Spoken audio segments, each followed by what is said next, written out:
नमस्कार साथियों, मैं हूं पी के साहू। मेरे यूट्यूब चैनल में आप सभी का स्वागत करता हूं। आज के इस वीडियो में हम देखेंगे एकलव्य आदर्श आवासीय विद्यालय के अंतर्गत पेडागॉजी का वार्षिक योजना, जिसमें लेसन प्लान, इकाई योजना और पाठ्य योजना और ईयर प्लान, ये सारी चीज़ें हम देखने वाले हैं। लेकिन इस वीडियो में आपको हम केवल बताएंगे वार्षिक योजना और इकाई योजना। पाठ्य योजना हम का एक वीडियो और बनाएंगे। काफ़ी लोग इस वीडियो को पसंद करने लगे हैं और कुछ साथी ऐसा है जिसको पीडीएफ अनिवार्य रूप से चाहिए होगा, तो मैं गूगल ड्राइव में लिंक देने का प्रयास किया हूं, तो कुछ लोगों ने डाउनलोड कर भी लिए हैं और कुछ लोगों को प्रॉब्लम हो रहा है। तो मैं इस डिस्क्रिप्शन बॉक्स में, इस वीडियो के डिस्क्रिप्शन बॉक्स में अपना टेलीग्राम का लिंक दे दूँगा, वहाँ सब जुड़ जाइए। वहाँ से आपको एक पीडीएफ मिल जाएगा इन्हीं का। लेकिन याद रखिएगा, वीडियो के 2 दिन बाद आपको पीडीएफ मिलेगा। जैसे आज मेरा वीडियो डल रहा है तो उसके 48 घंटे के बाद ही आपको वीडियो मिल पाएगा, क्योंकि इसमें मेरा भी स्वार्थ है। यदि मैं पीडीएफ आपको तुरंत दे देता हूं तो कहीं ना कहीं आप मेरा वीडियो नहीं देखेंगे, आप सीधा पीडीएफ से आप पढ़ना चाहेंगे। तो मेरा निवेदन है कि यदि मैं आपके लिए प्रयास कर रहा हूँ तो मेरा भी वीडियो आप देखिए, पूरा देखिए इसको, और हो सके तो दूसरे के पास इसको शेयर भी कीजिए। क्योंकि एक यूट्यूबर सफल कब माना जाता है या उसको वीडियो बनाने में तब मज़ा आता है जब उसके वीडियो को लाइक करें या लाइक आने लगे या ज़्यादा से ज़्यादा देखें। तो आपसे निवेदन है, मेरा वीडियो कम से कम 200 से 250 लोग 2 से 3 दिन में देख लेते हैं, तो कम से कम एक लाइक बटन ज़रूर दबा दीजिएगा और कमेंट, कुछ ना कुछ कमेंट ज़रूर करें, ताकि मुझे बनाने में कुछ सुधार करना हो तो सुधार कर सकूं। तो चलिए, ज़्यादा नहीं बोलूँगा तब बोर लग जाएगा आपको। तो सबसे पहले हम देखते हैं वार्षिक योजना। आप सभी को पता है, आप बीएड वाले साथी हैं, कि वार्षिक योजना क्या होता है। पहले वार्षिक योजना कुछ सीमित तरीक़े से बनाया जाता था, लेकिन वार्षिक योजना पहले से चलती आ रही है। सबसे पहले सिंपल तरीके से बताने का प्रयास करूंगा कि जो भी हमारे जो क्लास लगता है हाई स्कूल का, ये जो भी 220 दिन या 200 जैसे भी है ना क्लास जो लगता है, इतने दिन का एक तैयार किया जाता है। क्या तैयार किया जाता है? पढ़ाने, इकाई वार पढ़ाने के और माहवार पढ़ाने के एक रिपोर्ट तैयार किया जाता है कि आपको, जैसे जुलाई में आपका स्कूल खुलता है या जून में स्कूल खुलता है आपका, है ना, तो आपको जुलाई में क्या पढ़ाना है, जून में क्या पढ़ाना है, इस टाइप का आपके सामने उपस्थित रहेगा, एक चार्ट उपस्थित रहेगा, जिसे दिग्दर्शिका या मार्गदर्शिका भी कहा जाता है कभी कभी। तो कुछ पढ़ते हैं, फिर आपको इसके बारे में समझाने का प्रयास करेंगे। एक वार्षिक योजना पाठ्यचर्यात्मक तथा पाठ्य सहगामी क्रियाकलाप के निर्विघ्न संचालन के लिए रूपरेखा तैयार करती है। यह उन कुछ मुख्य कार्यों की प्रगति का पता लगाती है जो आप द्वारा नियमित रूप से किए जाने हैं, तथा कुछ विशिष्ट परियोजनाओं की प्रगति की भी खोज करती है। कुछ परियोजनाओं के लिए आपको और अधिक विस्तृत समय रेखाओं को विकसित करने की आवश्यकता होती है, जिनमें यह स्पष्ट किया जाए कि कौन करेगा, क्या करेगा, कब करेगा। एक वार्षिक योजना के आधार पर आप प्रगति की जांच करने के साथ उन मदों या बातों पर सही का चिन्ह लगाते चले जा सकते हैं जो पूरा होते जा रहे हो। आप यह भी सुनिश्चित कर सकते हैं कि ये कार्य पूरे वर्ष में फैले हुए हैं और एक उचित क्रम में है। सबसे पहले देखिए, एक वार्षिक योजना पाठ्यचर्यात्मक पाठ्य सहगामी क्रियाकलाप के निर्विघ्न संचालन के लिए रूपरेखा तैयार करती है। सिलेबस जानते हो आप लोग, सिलेबस। अब सिलेबस जैसे आपको बात बताऊंगा मैं, हमको पर्यावरण के घटक पढ़ाना है, पर्यावरण के घटक। तो पर्यावरण के घटक में ऐसा नहीं है कि डायरेक्ट आप पर्यावरण के घटक पढ़ा देंगे फिर उसके पूरा एक ही दिन में पूरा कंप्लीट कर पाएंगे, ऐसा नहीं है। पर्यावरण के घटक पढ़ाना है या पर्यावरण से शुरुआत करेंगे, तो पर्यावरण की परिभाषा आप पढ़ाएंगे पहले, है ना। उसके बाद ये आपका समय सीमा रहेगी 30 मिनट 40 मिनट का, उसके अंतर्गत इसको पढ़ाने का प्रयास करेंगे। फिर इसी का और पढ़ाएंगे, घटक रहेगा जैविक घटक और अजैविक घटक, उसको दूसरे दिन पढ़ाएंगे। अब जैविक घटक अजैविक घटक में पारिस्थितिक तंत्र आ जाएगा, है ना, खाद्य श्रृंखला आ जाएगा, खाद्य जाल आ जाएगा। तो इस प्रकार से उसका एक उप इकाई बनता जाता है, इकाई के अंतर्गत या एक पाठ के अंतर्गत इकाई बनता जाता है। और उसको इस पाठ को जून में ख़त्म करना है, जुलाई में ख़त्म करना है। इस प्रकार से योजना बना के चलना पड़ता है और पहले से ये योजना बनाई जाती है। देखो, प्रत्येक अध्यापक के पास हाल में स्वीकृत या अनुमोदित पाठ्यचर्या निर्देशिका कार्यक्रम की रूपरेखा, पूरे एक साल भर की कार्यक्रम की रूपरेखा होनी चाहिए।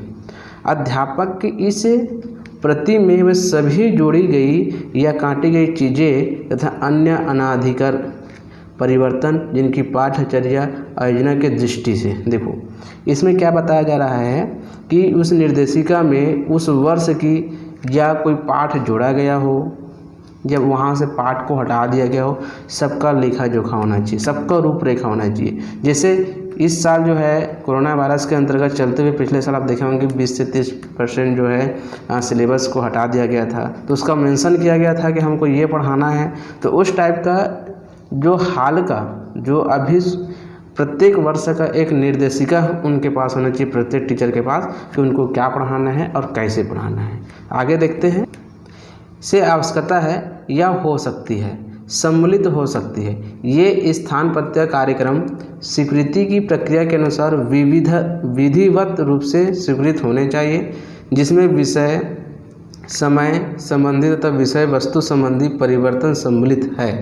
तथापि क्योंकि कार्यक्रम निर्देशिका में ठोस शिक्षण को सुनिश्चित करने के लिए पर्याप्त विवरण नहीं हो सकता, अतः अध्यापकों को शिक्षण की विस्तृत योजना जैसे पाठ योजना अनुरक्षित रखने की आवश्यकता है। देखो इसमें लिखा है, एक वार्षिक योजना में सभी शैक्षणिक तथा पाठ्य सहगामी क्रियाकलाप सम्मिलित होते हैं। शैक्षणिक या पाठ्य सहगामी क्रियाकलाप, जो उस पाठ के अंतर्गत हमको क्या पढ़ाना है, उस शैक्षिक विधि के अंतर्गत पाठ्य सहगामी, है ना, कि उस पाठ्य के अंतर्गत कितने उप इकाई है, हमको कितने घंटे में लेना है, कितना चीज़ पढ़ाना है, सारी चीज़ें वहाँ मेंशन होता है, जो उस विशिष्ट शैक्षिक वर्ष में संचालित किए जाने हैं।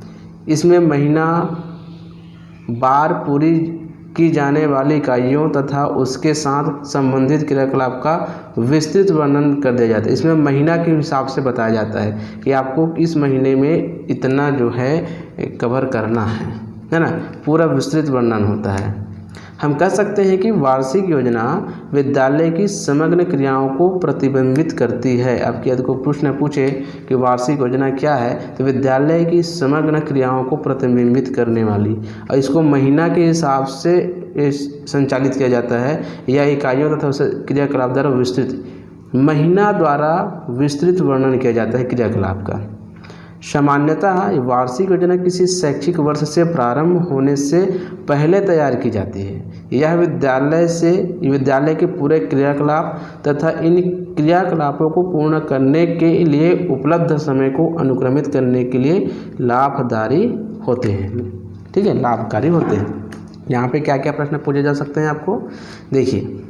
वार्षिक योजना, हम इकाई योजना का निर्माण करते हैं। वार्षिक योजना से हम इकाई योजना का निर्माण करते हैं। सामान्यतः वार्षिक योजना कब तैयार की जाती है? शैक्षिक वर्ष प्रारंभ होने से पहले ही इसको तैयारी कर लिया जाता है। यह विद्यालय के पूरे क्रियाकलाप तथा क्रियाकलाप को पूर्ण करने के उपलब्ध समय को अनुक्रमित करता है। इतना प्रश्न पूछेंगे आपको। और ये किस हिसाब से इसको जो है वर्गीकृत किया जाता है? महीना बार के आधार पे इसको पूरी विस्तृत किया जाता है। एक थोड़ा सा हम डेमो देखते हैं इसको।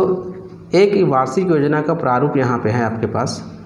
आपको विद्यालय का नाम लिखना है ना, कौन से विद्यालय में पढ़ा रहे हो, कौन सी कक्षा का है, 10वीं का है कि 9वीं का है, अब कौन सा विषय है आपको लिखना है, वर्ष लिखना है जैसे उदाहरण के लिए दिया गया है ना। तो अब हमको सामाजिक विज्ञान पढ़ाना है, तो हमारे पास पहला इकाई है पर्यावरण। नियत समय, मतलब आप 4 समय में पढ़ा सकते, 4 समय लिए आपने, पीरियड बोल सकते हो आप, पीरियड। ये जुलाई में आपको शुरुआत करना है, जिसमें पहले दिन आपको स्थिति वर्णन, चर्चा, सहयोगी अधिगम और अध्यापन अधिगम सामग्री में आपको क्या क्या रखना है, प्राकृतिक तथा मानव वातावरण के चित्र रखना है, विश्व पर्यावरण दिवस का एक पोस्टर रखना है, पढ़ाना है तो अब उसका क्रियाकलाप आपको कराना है तो विश्व पर्यावरण दिवस मना के दिखाना है आपको। ऐसा नहीं है कि ये एक ही दिन में ख़त्म हो जाएगा, आपको 4 टाइम में ख़त्म करना है इसको, अधिकतम 4 टाइम यहाँ पे लिखा है ना, आपको एक बताना है उदाहरण के तौर पे। उसके बाद अब इसी के अंतर्गत जाएंगे हमारे पृथ्वी के भीतर, इसको भी 4 टाइम में आपको पढ़ाना है, जैसे 4 पीरियड बोल सकते हो। इसको भी जुलाई में ख़त्म करना है, जिसमें प्रदर्शन है ना, ये विधि है आपको पढ़ाना है, चर्चा है, प्रेक्षण करना है आपको। तो इसमें आप क्या क्या चीज़ें जो है आवश्यक सामग्री ग्रुप में ले सकते हैं, पृथ्वी की भीतरी बनावट, अभ्यंतर का प्रतिरूप, बलुआ पत्थर, चूना पत्थर के नमूने, और आपको क्रियाकलाप आप दे सकते हैं, चट्टानों तथा खनिजों से संबंधित चित्र पुस्तिका का निर्माण करने के लिए। उसी प्रकार से इसको भी आप देख सकते हैं। तो ये वार्षिक योजना में इस प्रकार से माहवार दिया जाता है कि इसको आपको इस माह में ख़त्म करना है, इसको इस माह में ख़त्म करना है। जैसे यहाँ पे दिया है तीसरा कि अगस्त सितंबर में ख़त्म करना है 6 टाइम, नीचे और दिया गया है, ऐसा नहीं है, मैं थोड़ा सा आपको दिखा रहा हूँ उदाहरण के लिए। तो ये रहा आपका वार्षिक योजना। अब देखते हैं अब देखते हैं इकाई योजना। इकाई योजना आपको समझ में आएगा कि इकाई योजना क्या होता है। प्रत्येक अध्याय का एक इकाई होता है ना, इसको हम इकाई मानते हैं, इकाई 6, इकाई 7 इस प्रकार से हम मानते हैं। उसमें उसके अंतर्गत उप इकाई होता है, अध्याय होता है। तो इकाई योजना का अर्थ क्या है पहले हम समझ लेते हैं। किसी अध्यापक की उसके अध्यापन की सफलता के लिए इकाई की सही योजना बनाना बहुत ही महत्वपूर्ण होता है। इकाई योजना बनाना एक अध्यापक के लिए बहुत उत्साहवर्धक तथा लाभदायक अनुभव हो सकता है। इसके लिए यह आवश्यक है कि अध्यापक की योग्यताएं, समाजीय और व्यावसायिक मूल्य, अध्येता के ज्ञान, विषय वस्तु के ज्ञान और अध्यापन विधियों के ज्ञान के साथ संबंधित हो। मतलब एक अध्यापक को ये सारी चीज़ें आना चाहिए। परंतु वस्तुतः एक इकाई योजना क्या है, किस कारण यह इतनी महत्वपूर्ण है, ठीक है, पढ़ते हैं आगे। देखिए, इकाई योजना पाठ योजना की एक श्रृंखला है। सीधी सी बात है, पाठ योजना पूरा साल भर का प्रत्येक अध्याय का, प्रत्येक इकाई का क्या किया दिया जाता है, माहवार दिया जाता है, ठीक है। तो उसके अंतर्गत, इस पाठ योजना के अंतर्गत एक इकाई योजना होता है, उसके अंतर्गत आपको बनाना होता है।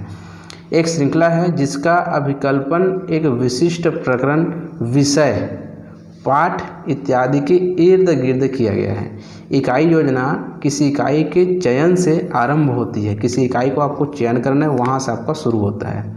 इस प्रक्रिया का प्रारंभिक बिंदु बच्चों की पाठ्य पुस्तक के अध्यायों के विषय का परीक्षण करना होता है ना। अध्यायों के प्रारंभिक बच्चों की पाठ्यपुस्तक मैंने आपको बता दिया है कि अध्यायों के विषयों का परीक्षण। अब आपको क्या करना है, उसको पढ़ाना है, आपको बच्चों के लिए उसको पढ़ाना है, उसका परीक्षण करना है। बोरिक कहता है, इकाई योजना जो कुछ कोई अध्यापक पढ़ाना चाहता है उसकी आकृति या चाक्षुष ब्लूप्रिंट तैयार करना। ब्लूप्रिंट मान के मतलब क्या होता है कि इस अध्याय से क्या पढ़ाना है, क्या चीज़ को लिखना है, किस टाइप का पढ़ाना है, कितने नंबर का आएगा, ब्लूप्रिंट होता है ना। इकाई योजना एक प्रक्रिया है जिसमें अध्यापक जो कुछ पढ़ाते हैं और जिस प्रकार पढ़ाते हैं उसका चयन करना, व्यवस्था करना, अनुक्रमण करना मतलब क्रमित करना, है ना, उसका मूल्यांकन करना, पुनरावृत्ति करना, सम्मिलित। पुनरावृत्ति मतलब क्या होता है, आपको एक बार मतलब समझा नहीं सकते किसी को, तो आपको यदि एक विधि से समझ नहीं पा रहा है तो आपको उस बच्चों को दूसरी विधि से पढ़ाना होता है। अनुक्रमण, एक क्रम के अनुसार पढ़ाना। व्यवस्था करना मतलब आपको व्यवस्थित करना होगा किस टाइप के पढ़ाना है। तो चयनित इकाई पर्यावरण का व्यापक और महत्वपूर्ण होना चाहिए। यदि आप जो है कोई भी इकाई पढ़ा रहे हो तो जिससे हमने सामाजिक विज्ञान का हमने लेकर रखा है, तो सामाजिक विज्ञान में पर्यावरण से संबंधित कुछ ना कुछ आपके पास अध्याय रहेगा ही। तो जिस सब्जेक्ट का आप पढ़ाना चाहते हैं उससे संबंधित होना चाहिए। जैसे आगे देख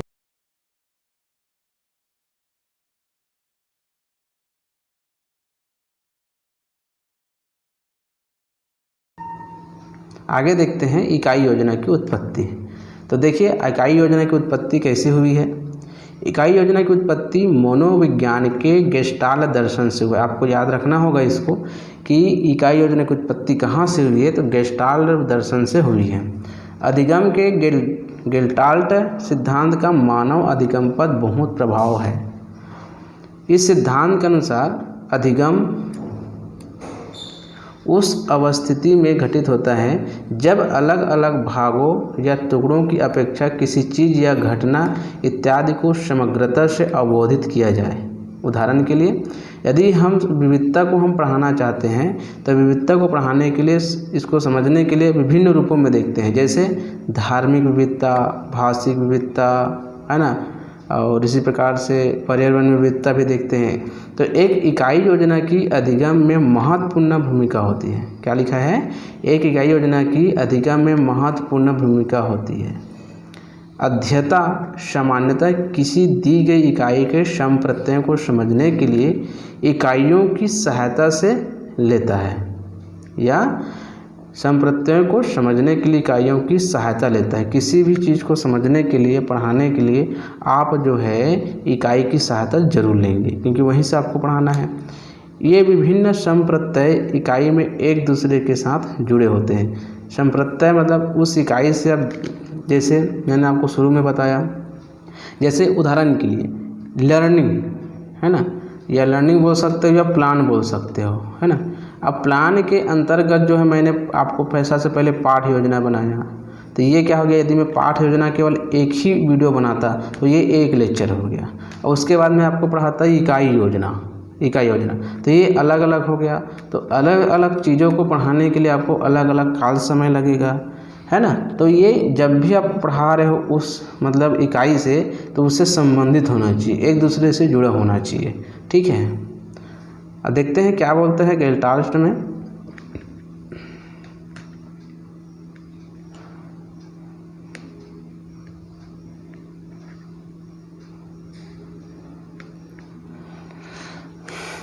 गेस्टाल्ट मनोविज्ञानी के विपरीत B.F. स्किनर ने इकाई योजना का दूसरा उपागम प्रस्तुत किया।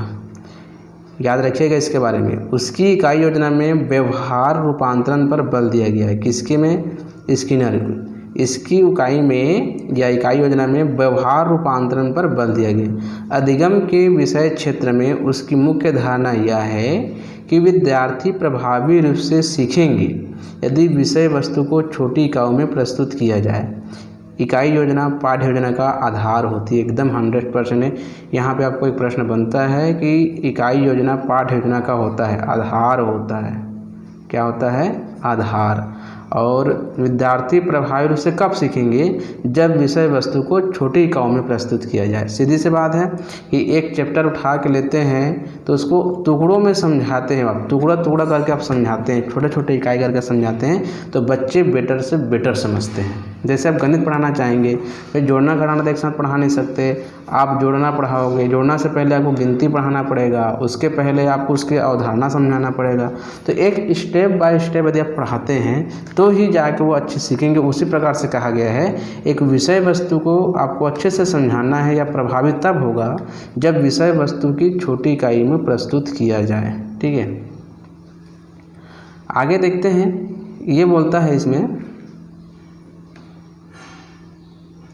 अध्यापक इकाई योजना कैसे बनाते हैं। ध्यान रखिएगा इसको अच्छे से, बहुत महत्वपूर्ण है। किसी इकाई योजना बनाना उस प्रकरण की प्रकृति पर, अध्यापक द्वारा इसे दिए गए महत्व पर, पाठों का संगठन किस प्रकार से किया जाएगा, इन निर्णयों पर, बच्चों की रुचि पर तथा समय की उपलब्धता पर निर्भर करेगा। सही बात है ना।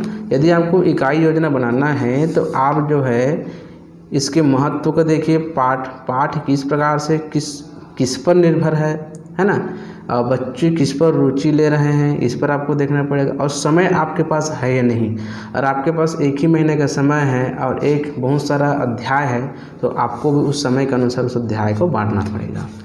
सामान्यतः किसी इकाई को संपादित करने के लिए 2-3 सप्ताह का समय संचालनीय समय समझा जाता है। किसी इकाई को आपको समझाना है तो 2 से 3 हफ्ते बिल्कुल आपको समय मतलब देना चाहिए संचालन के लिए। इतने समय में विद्यार्थी किसी प्रकरण की कुछ गहराई से खोजबीन कर सकते हैं और किसी मुद्दे पर बौद्धिक संवाद भी कर सकते हैं। प्रत्येक इकाई के साथ बच्चों को पाठ से संबंधित समय सारणी या कार्यक्रम तथा एक नियत गृह कार्य दे दीजिए। इस प्रकार की इकाई परियोजना का अभिकल्पन करें और उसमें एक इकाई परीक्षण भी सम्मिलित करें। जैसे जैसे आप योजना बनाते जाएंगे अपने आप से निम्नलिखित प्रकार के प्रश्न पूछते जाइए। कहने का अर्थ ये है कि जो भी आप इकाई योजना बनाएंगे वो पाठ से संबंधित समय सारणी या कार्यक्रम का एक नियत गृह कार्य दे दीजिए कि उनको इस समय तक आपको बना के लेके आना है इतने समय में, है ना। और इस प्रकार की परियोजना का अभिकल्पन करें और उसमें इकाई परीक्षण की भी सम्मिलित करें। इकाई परीक्षण मतलब क्या होता है कि आप एक इकाई ख़त्म कर दिए तो आप उसका परीक्षण लीजिए, पेपर लीजिए, टेस्ट लीजिए, है ना। तो इस प्रकार से अब यहाँ पे देखिए, आप टीचर हो, बच्चों को पढ़ा रहे हो आप, तो अपने आप से प्रश्न पूछिए, क्या यह इकाई इससे पूर्व इकाई का आधारित है या उसके साथ कोई संबंध है? क्या यह इकाई आगे की इकाइयों के लिए आधार का कार्य करेगी? क्या विद्यार्थियों के लिए कुछ सामग्रियाँ हैं जिन्हें वे कक्षा में विश्लेषित कर सकते हैं? क्या इन पाठों में विद्यार्थियों के करने से कोई पर्याप्त क्रियाकलाप है? क्या मेरे अध्यापन अधिगम क्रियाकलाप विविधतापूर्ण तथा रोचक था? अब आप पढ़ा रहे हो, आपका पढ़ाने का तरीका है ठीक नहीं है तो आप कितना भी मेहनत कर लो कोई लाभदायक नहीं है। सामग्री है तो उसके साथ विश्लेषित कीजिए, उसको सामने रखिए, है ना। और इकाइयों के आधार, अब ये समझिए कि आप जो पढ़ा रहे हो वो आगे के पाठों में काम आएगा कि नहीं आएगा, क्या उसके आधार से संबंधित है या नहीं, आगे इसका काम आ सकता है नहीं, ये सारी चीज़ें अपने आप से करिए, उसके हिसाब से आप इकाई योजना बना सकते हैं। आगे और देखते हैं, कुछ चरण दिए गए हैं।